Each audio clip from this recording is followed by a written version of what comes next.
ஸ்ரீமதே ராமானுஜாய நமக. தினம் ஒரு திவ்ய பிரபந்தம் தொடரிலே இன்றைக்கு 1650வது பகுதி. திருமங்கையாழ்வார் அருளிய பெரிய திருமொழியை அனுபவித்து வருகிறோம். அதிலே திருக்கண்ணபுரம் எனும் திவ்ய தேசத்தை மங்களாசாசனம் செய்தருளிய 8ஆம் பத்து, அதிலே 6ஆம் திருமொழி பாசுரங்களை இன்றிலிருந்து நாம் இணைந்து அனுபவிக்கலாம். அதிலே முதல் பாசுரம் இன்று. பாவியேன் ஆவியை அடுகின்றதே என்று எல்லையற்ற துயரத்தை அனுபவித்த ஆழ்வார் இந்த திருமொழியில் உய்யும் வகை கண்டேன் என்று மகிழ்வதற்கு காரணம் கூறப்படுகிறது. பாசுரம் தொடங்கும் போதே, இந்த முதல் பாசுரம் தொடங்கும் போதே தொண்டீர் உய்யும் வகை கண்டேன் என்று தொடங்குகிற ஆழ்வாருடைய களிப்பை என்ன என்று சொல்வோம். முன் திருமொழியிலே, அதாவது 5ஆம் திருமொழியிலே வலி செய்வது ஒழியாதே என்றும், அதாவது பிரிவாற்றாமையாலே கண்ணன் வரவில்லை, எம்பெருமான் என்னை அணுகவில்லை, அவனை எப்படி அணுகுவது, எல்லா பொருள்களும் எனக்கு துன்பம் செய்கின்றன, பகல் சென்று விட்டு இருள் வந்த பிறகு இன்னும் அதிகமாக துன்பம் வருகிறது, தென்றல் எனது மார்பிலே பட்டு எனக்கு மிகவும் துன்பத்தை உண்டாக்குகிறது, இது போதாதென்று கண்ணன் வாசிக்கக்கூடிய வேங்குழல் ஒலி எனக்கு இன்னும் துன்பத்தை தருகிறது என்றெல்லாம் சென்ற திருமொழியிலே சொன்னார் பரகால நாயகி. அதில் சொல்லும் பொழுது வலி செய்வது ஒழியாதே என்றும், செய்வது ஒன்று அறியேனே என்றும், அஞ்சேல் என்பார் இல்லையே என்றும், என் ஆவியை எனக்கென பெறலாமே என்றும், பாவியேன் ஆவியை அடுகின்றதே என்றும் கூறின அலமாப்பெல்லாம் பகலவனைக் கண்ட பனிபோல் அகன்றொழிந்தமை தோன்ற தொண்டீர் உய்யும் வகை கண்டேன் என்று மகிழ்ச்சியுடன் பேசுகிறார். இந்த அவலங்கள் எல்லாம் போயிற்று, இந்த துன்பங்கள் எல்லாம் போய்விட்டது, எனது வாழ்க்கை தொண்டர்களே, பாகவதோத்தமர்களே, வைணவர்களே, நீங்களும் என்னை போல் துன்பப்பட்டு கொண்டிருந்தீர்கள், அனைவருக்குமே உய்யும் வகை கண்டேன், தொண்டீர் உய்யும் வகை கண்டேன் என்று கைகளை உயர்த்தி மகிழ்ச்சியுடன் பேசுகிறார் இந்த திருமொழியில. இது இந்த பாசுரங்களிலே வரக்கூடிய இறுதி வழி. கண்ணபுரம் நாம் தொழுதுமே, தொண்டீர் உய்யும் வகை கண்டேன், கண்ணபுரம் நாம் தொழுதுமே. என்ன வழி? உய்யும் வழி என்ன? கண்ணபுரத்தை தொழுவது என்பதை சேர்த்து சொல்லும் இந்த பாசுரங்கள். திருக்கண்ணபுரம் தொழும்படியான பாக்கியம் பெற்றதே தாம் கண்ட உய்யும் வகை என்று கூறுகிறார் ஆழ்வார். ஒளிவில் காலமெல்லாம் உடனாய் மன்னி வழிவிலா அடிமை செய்ய வேண்டும் நாம் என்று திருவாய்மொழியிலே நம்மாழ்வார் கூறியது போல, தொண்டு பூண்டு அமுதம் உண்பதில் எதிர்பார்ப்பு கொண்டிருப்பவர்களே, நாம் சத்தை பெறுவதற்கு, நாம் பேறு பெறுவதற்கு ஒரு நல்ல வழி கண்டேன், அதாவது திருக்கண்ணபுரம் தொழுவோம் வாருங்கள் என்று அழைக்கிறார் பாகவதோத்தமர்களை. பிராட்டிக்கு வல்லவனான இவன் வீரஸ்ரீ உடையவன் என்கிறார் இந்த பாசுரத்திலே. அப்படிப்பட்டவன் உரையும் திருக்கண்ணபுரம் தொழுவோம் என அனைவரையும் அழைக்கிறார் ஆழ்வார். இந்த பாசுரங்கள் அழகான சந்தத்திலே அமைந்திருக்கின்றன. தனனா தனனா தனனானா தனனா தானா தனனானா என்ற சந்த குறிப்பு அமைந்த பாசுரங்கள். இந்த பாசுரங்களுக்கெல்லாம் நாதமுனிகளுடைய மருமகன் சந்தம், ராகம், தாளம் அனைத்தும் குறித்து 4000 பாசுரங்களுக்கும் அவர் அடைவு செய்திருக்கிறார் என்பதை நாம் ஏற்கனவே அறிவோம். முதலிலே முன்னுரையிலே அனுபவித்திருக்கிறோம். அது இங்கே நினைவில் கொள்க.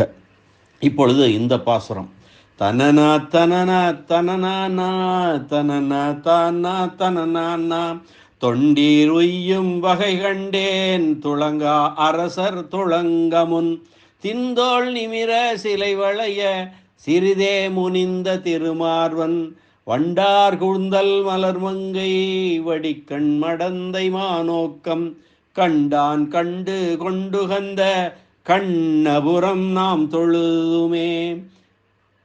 தொண்டீர் உய்யும் வகை கண்டேன் துளங்கா அரக்கர் துளங்க முன் தின்தோள் நிமிர சிலை வளைய சிறிதே முனிந்த திருமார்வன் வண்டார் கூந்தல் மலர்மங்கை வடிக்கண் மடந்தை மாநோக்கம் கண்டான் கண்டு கொண்டுகந்த கண்ணபுரம் நாம் தொழுதுமே. தொண்டீர் பகவத் கைங்கரியபரர்களே, உய்யும் வகை கண்டேன், நாம் வாழ்வதற்கு வகை கண்டுவிட்டேன். துளங்கா அரக்கர் துளங்க முன் தின் தோள் நிமிர சிலை வளைய, சிலை என்றால் வில், வளைய சிறிதே முனிந்த திருமார்பன், திருமார்பன் என்றால் மகாலட்சுமி உரையக்கூடிய மார்பன், வண்டார் கூந்தல் மலர்மங்கை திருமகள் வடிக்கண் மடந்தை மா நோக்கம் பூமி பிராட்டி, இவர்கள் கண்டான் கண்டு கொண்டுகந்த கண்ணபுரம் நாம் தொழுதுமே.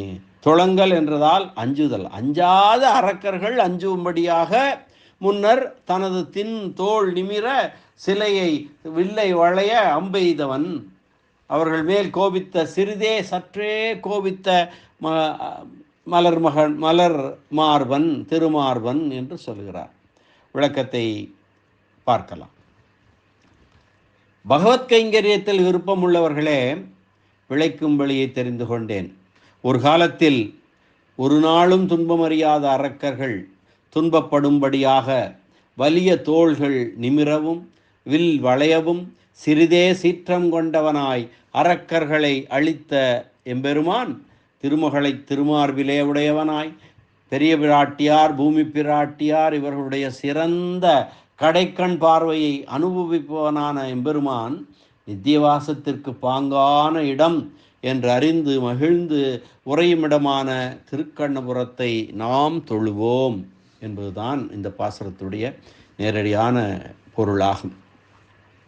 வண்டார் கூந்தல் மலர்மங்கை அபராதம் செய்த சேதனன், அறிவற்றவன், தொண்டன் பெருமானது அடிபணிந்தால் அந்த பெருமான் அவனுடைய குற்றம் குறைகளை எண்ணி அவனை படுகுழியிலே தள்ள நினைக்கும் போது பிராட்டியானவள் தக்க பரிந்துரை கூறி புருஷகாரம் செய்து ரெக்கமெண்டேஷன் செய்து அவனை மன்னிக்குமாறும் ஏற்றுக்கொள்ளுமாறும் வேண்டுவாள். அப்படியும் எம்பெருமான் ஏற்றுக்கொள்ளாவிடில் தன் அழகால் அவனை அங்கீகரிக்க செய்வாள். இச்சிறப்பு பொருள் தோன்ற இவ்வாறு கூறினார் பிள்ளை உலகாரியர் தமது ஸ்ரீவசன பூசணத்திலே. உபதேசத்தாலே மீளாத போது சேதனனை அருளாலே திருத்தும், ஈஸ்வரனை அழகாலே திருத்தும் என்று இந்த சூத்திரம் சொல்கிறது. ஸ்ரீவசன பூசணம் ஒரு சிறந்த ஒரு இரகசிய கிரந்தம். பிள்ளை லோகாச்சாரியர், பிள்ளை உலகாரியர் அவர் அருளிய அந்த ஸ்ரீவசன பூஷணத்திலே சொன்ன கருத்தைத்தான் நாம் பார்த்தோம்.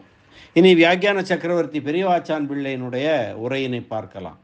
தொண்டீர் வழிவிலா அடிமை செய்ய வேண்டும் என்று மனதிலே ஈடுபட்டிருப்பவர்களே, உய்யும் வகை கண்டேன் அசன்னேவ சவதி அசன்னேவ சபவதி, அவன் இல்லாதவனாகின்றான் என்னும் நிலை நீங்கி அவனை வழிபட்டு பிழைப்பதற்கு ஓர் உபாயத்தை கண்டுபிடித்து விட்டேன். அது என்னவெனில் திருக்கண்ணபுரம் நாம் தொழுதும். முன் துளங்கா அரக்கர் துளங்க. இதற்கு முன் அச்சம் என்பதையே அறியாமல் புதுமையாக அச்சம் என்று ஒன்று நிகழ்வதனை அறியாமல் இருந்த அரக்கர்களும் அஞ்சும்படியாக முன் துளங்கா அரக்கர் துளங்க தின் தோள் நிமிர சிலை வளைய சிறிதே முனிந்த. பகைவர் என்றால் களைப்படையாத தோள்கள் நிமிரும்படியாகவும் வில் வளையும்படியாகவும் உலகை அழிக்கும் ஊழிக்காலத்து சீற்றம் போலில்லாமல் அரக்கர் குலத்தின் மீது மட்டும் சற்றே வெகுண்டான். தன் விருப்பினால் இவற்றையெல்லாம் உண்டாக்கும், இந்த உலகத்தையெல்லாம் படைக்கும் எம்பெருமானே கோபித்தால், அதுவும் முழுமையாக கோபித்தால் இந்த உலகெல்லாம் மொத்தமாக அழிவதே நிகழும் அல்லவா? அதனால் தான் சற்றே வெகுண்டான், சற்றே கோபித்து கொண்டான். அந்த அரக்கர் மீது குலத்தின் மீது மட்டும் கோபித்து கொண்டான். உலகை அளிக்கும் ஊழிக்காலத்து சீற்றம் போல இல்லாமல் அரக்கர் குலத்தின் மீது மட்டும் சற்றே வெகுண்டான். தின்தோள் நிமிர சிலை வளைய சிறிதே முனிந்த திருமார்வன் வீரமகளுக்கு குடியிருப்பான மார்பை உடையவன். வீரஸ்ரீ குடியிருக்கிறாள் அங்கே. வண்டார் கூந்தல் மலர்மங்கை வடிக்கண் மடந்தை. எம்பெருமான் பிராட்டிமாரோடு கூடியிருக்கும் அந்த சேர்த்தியிலே அடிமை செய்ய வேண்டும் என்ற எண்ணமும் உண்டாக பெற்றது. எம்பெருமான் தன்னை தொழுபவர் செய்துள்ள குற்றங்களை நினைத்து பார்ப்பதற்கு வாய்ப்பில்லாதபடி தன் கூந்தல் அழகாலே அவனை கவர்ச்சிக்கும் பெரிய பிராட்டியார். கூந்தல் அழகால் கவர்ச்சிக்க வேண்டாமல் தன் பார்வையாலேயே அவனை குற்றியராக்கி வைக்கும் கண்களையுடைய ஸ்ரீ பூமி பிராட்டி. இப்படி வண்டார் கூந்தல் மலர்மங்கை வடிக்கண் மடந்தை இருவரும் சேர்த்தியிலே அவனுடன் இருக்கிறார்கள். யாருக்காக? நமக்காக இருக்கிறார்கள். நமக்கு அந்த புருஷகாரம் செய்து நம்மை காப்பதற்காக இருக்கிறார்கள். மாநோக்கம் கண்டான் ஒன்றொடியாள் திருமகளும் நீயுமே நிலா நிற்ப கண்ட சதிர் என்று நம்மாழ்வார் திருவாய்மொழியில் கூறியது போல, உயிரினங்களின் பாதுகாவலுக்கு இவர்களும் தானுமான சேர்த்து உண்டாக வேண்டும் என்று பார்த்து பிராட்டிமார்களை அருகிலே வைத்து கொண்டான் எம்பெருமான். மாநோக்கம் கண்டான் கண்டுகொண்டு உகந்த கண்ணபுரம் நாம் தொழுதுமே. அவனும் நாமும் பிராட்டிமார்களும் ஒரு சேர நிலையாக வாழ்வதற்கேற்ற தலமாகிய திருக்கண்ணபுரத்தை நாம் தொழுவோம் வாருங்கள் என்று வைணவர்கள், பாகவதோத்தமர்கள் யாருக்கெல்லாம் விருப்பம் இருக்கிறதோ அவர்களுக்கெல்லாம் வடிவிலா அடிமை செய்ய வேண்டும் என்று ஈடுபாடு கொண்ட அனைவரையும் தொண்டீர் என அழைத்து கூறுகிறார் ஆழ்வார் இப்பாசுரத்திலே. தொண்டீர் வாருங்கள் கண்ணபுரம் நாம் தொழுதும் என்று சொல்கிறார். பாசுரத்தை மீண்டும் ஒரு முறை அன்வயிக்கலாம். தொண்டீர் உய்யும் வகை கண்டேன் துளங்கா அரக்கர் துளங்க முன் தின்தோள் நிமிர சிலை வளைய சிறிதே முனிந்த திருமார்வன் வண்டார் கூந்தல் மலர்மங்கை வடிக்கண் மடந்தை மாநோக்கம் கண்டான் கண்டுகொண்டுகந்த கண்ணபுரம் நாம் தொழுதுமே என்று சொல்லக்கூடிய இந்த பாசுரம் அற்புதமான ஒரு பாசுரம். அனைவரையும் எப்படி ஆண்டாள் நாச்சியார் வையத்து வாழ்வீர்கள் என்று அனைவரையும் அழைத்து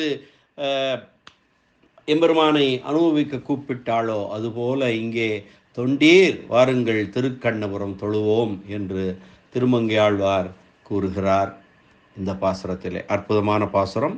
இந்த அளவிலே இந்த அனுபவத்தை நிறைவு செய்து மீண்டும் அடுத்த பதிவிலே நாளை அடுத்த பாசுர அனுபவத்தை தொடரலாம். நன்றி, வணக்கம். ஸ்ரீனிவாச வெங்கடேசராமானுஜதாசன் திருவரங்கம். திருக்கண்ணபுர தெம்பெருமான் நீலமேகப் பெருமான் சௌரிராஜ பெருமாள் திருவடிகளே சரணம். அரட்டமுக்கி அடையார் செய்யும் கலிகன்றி திருமங்கையாழ்வார் திருவடிகளே சரணம். பரமகாருணிகர் வியாக்கியான சக்கரவர்த்தி உரைப்பெருமன்னர் பெரியவாச்சான் பிள்ளை திருவடிகளே சரணம். ஆழ்வார் எம்பெருமானார் ஜீயர் திருவடிகளே சரணம்.